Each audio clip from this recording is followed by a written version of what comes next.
Assalamu alaikum student, this is Sir Arslan. Today we will discuss the one of the important topic about the scalar and vector.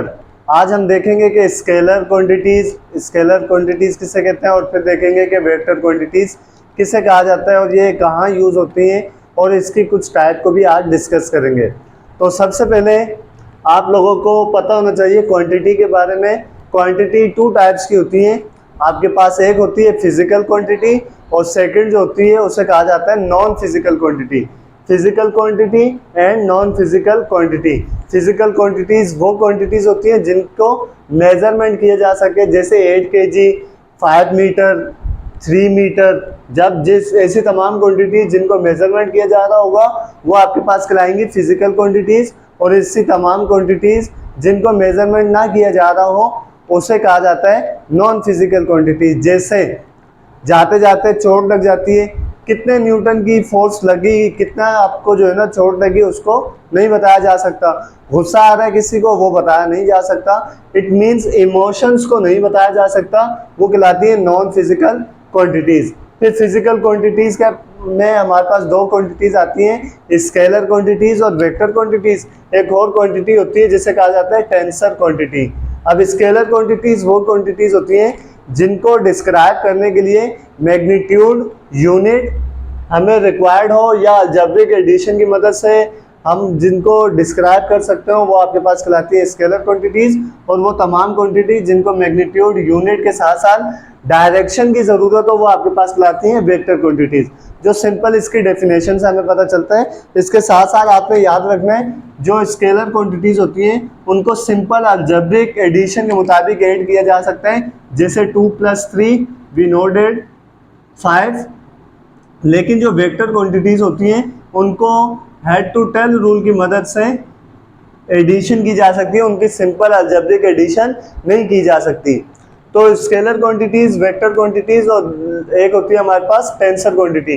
याद रखें scalar quantity जो होती हैं उनको zero rank tensor कहा जाता है। इसी तरीके से जो वेक्टर क्वांटिटीज़ होती हैं उनको फर्स्ट रैंक टेंसर कहा जाता है। इसी तरीके से जो टेंसर क्वांटिटीज़ हैं हायर रैंक टेंसर कहा जाता है। मतलब इसमें एक से ज़्यादा, दो से ज़्यादा डायरेक्शन होती है टेंसर क्वांटिटीज़ में। और जो आपके पास स्केलर क्वांटिटीज़ होती है there is no need of direction, इसमें किसी किस्म की डायरेक्शन नहीं होती। और जो वेक्टर क्वांटिटीज़ हो वहाँ पर अगर एक डायरेक्शन भी होगी तो हम उसको डिस्क्राइब कर सकते हैं।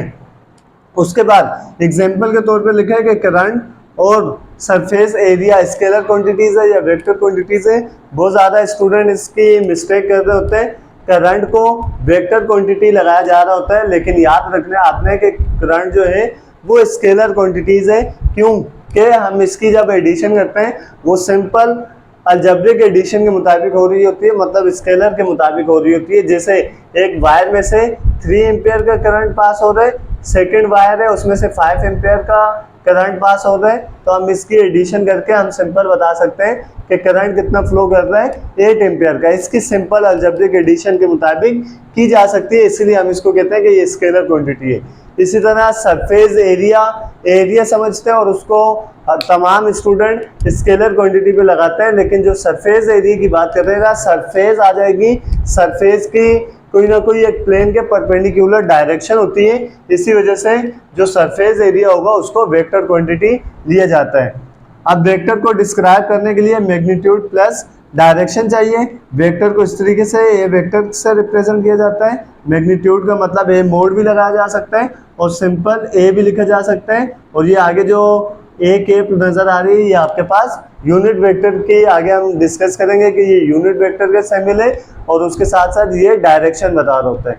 ग्राफिकली देखें, अगर हमारे पास एक्स और वाई एक्सिस में डायरेक्शन में मौजूद हो और अगर एक वेक्टर ड्रॉ करें तो ये आपके पास जो केप होगी वो उसकी डायरेक्शन दिखा रहा होगा और जो उसकी लेंथ होगी वो आपको दिखाएगा कि इसका मैग्नीट्यूड कितना है।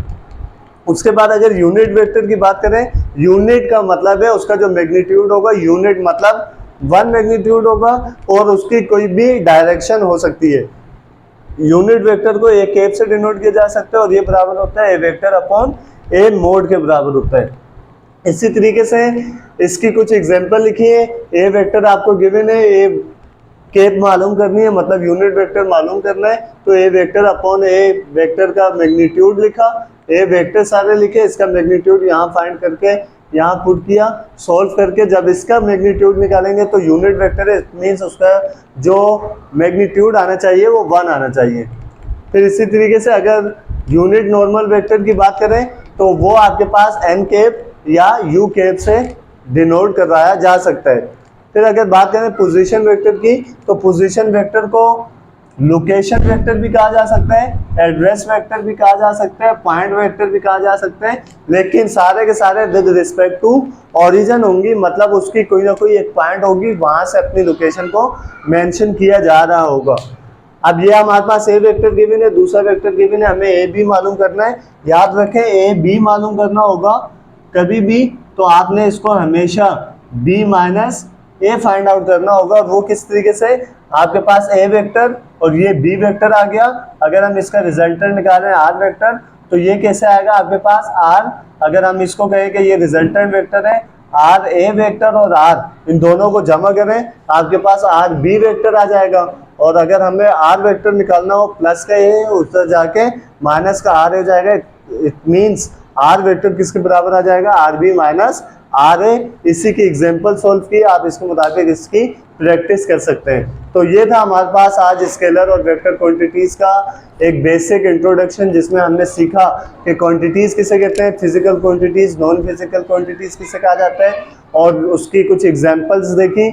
उसके बाद दो टाइप्स हमने देखी कि आपके पास यूनिट वेक्टर किसे कहा जाता है, उसके साथ साथ पोजीशन वेक्टर किसे कहा जाता है। एक होता है पैरेलल वेक्टर।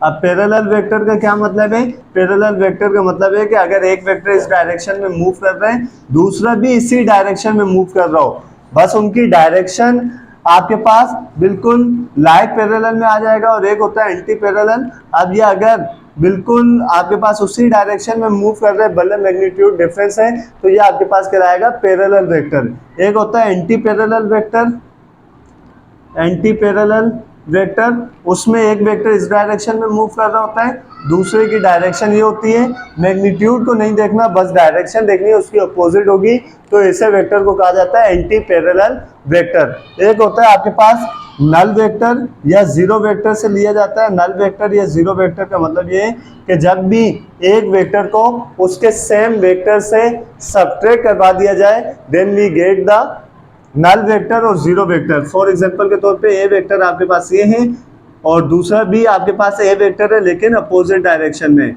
और जब हम इन दोनों को ऐड करेंगे then we get the O vector.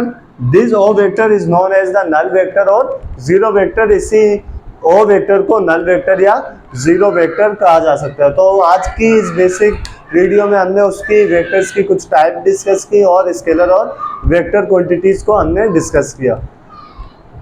Maybe this video help you। Next video में हम डिस्कस करेंगे इसी से आगे पैरेललोग्राम, वेक्टर एडिशन और रेजोल्यूशन ऑफ वेक्टर को डिस्कस करेंगे। तब तक के लिए अल्लाह हाफिज़।